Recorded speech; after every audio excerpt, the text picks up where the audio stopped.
Hello everyone, it's me Dave Tong, storyteller here again, and you can see that I'm back out in my garden today, although it is cold. That's why I'm wearing my all new Grandad jumper.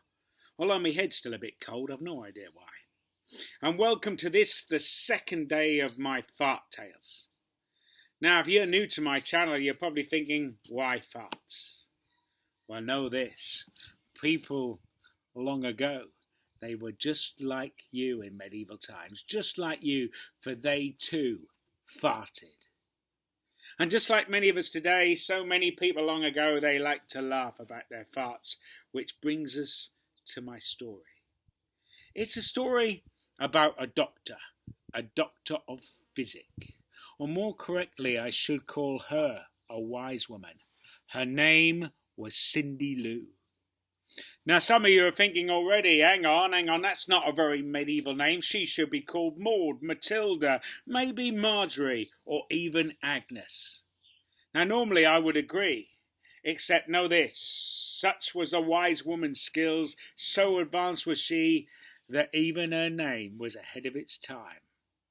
So skilled was she that she could cure any ailment, from coughs and cankers to boils on your belly and even burns on your bare backside. She could cure them all, for a price, of course.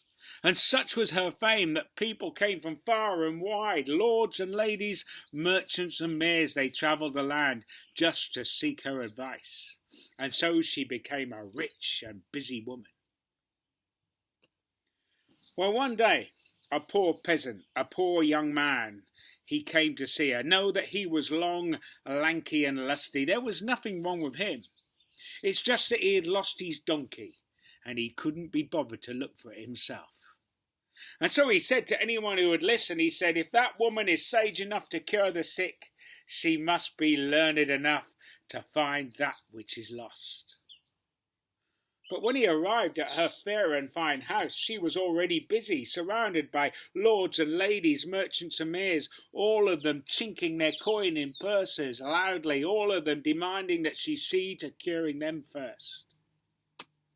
But the poor young man, he wasn't willing to wait. He pushed his way through the crowd and spoke of his missing donkey. But such was the din from the chink of the coin and everyone talking at once, she could not hear him. And seeing that he was just a poor peasant who only had a few base coins to pay her, she gave him her cheapest medicine, a foul-smelling green liquid in a small glass bottle, and now she told him to drink it straight up and be gone. Know that medicine, even though it tasted far worse than it smelt, the poor young peasant, he did as he was told. For he felt certain that one as wise as the wise woman, well, he must be able to trust her wit. He swallowed it down and walked away, only wondering how the medicine would help. But know that he didn't have to wait long. For if you went to see a doctor in medieval times, well, maybe, just maybe, they'd look at your urine in a glass vessel held to the light going, ooh and ah. Although it was more likely that they would purge you. Now this meant that they might nick a vein in your arm and let the blood drip, drip, drip into a bowl held beneath for the purpose. Or it was more likely they might rid you of what you've eaten. Maybe they would bring it up. Or more likely they would take it down. You know of what I speak, or at least you will soon. Because that poor young peasant, he hadn't gone very far when his belly, it began to rumble, it began to grumble, it began to groan. He ran into some trees, he pulled down his hose, his much-mended medieval trousers, and no sooner had he done so than he let a long, loud, and lusty fart. It was a rasping, roaring, rumbling, ripe fart that rose up at the end. And you know what? It sounded more like a donkey braying, calling out loudly, than it did woeful wind. Now, some of you, I think I just swallowed a fly, you know where this is going. For no sooner had he finished that fart than his own donkey replied. For believing it to be another donkey nearby, it came close by.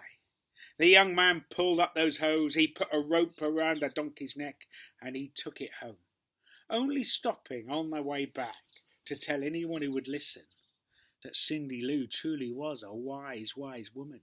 For not only could she cure coughs and cankers, boils on your belly and even burns on your bare backside, she could even find that which was lost.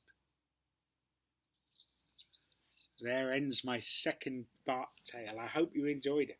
There are 2 more to come.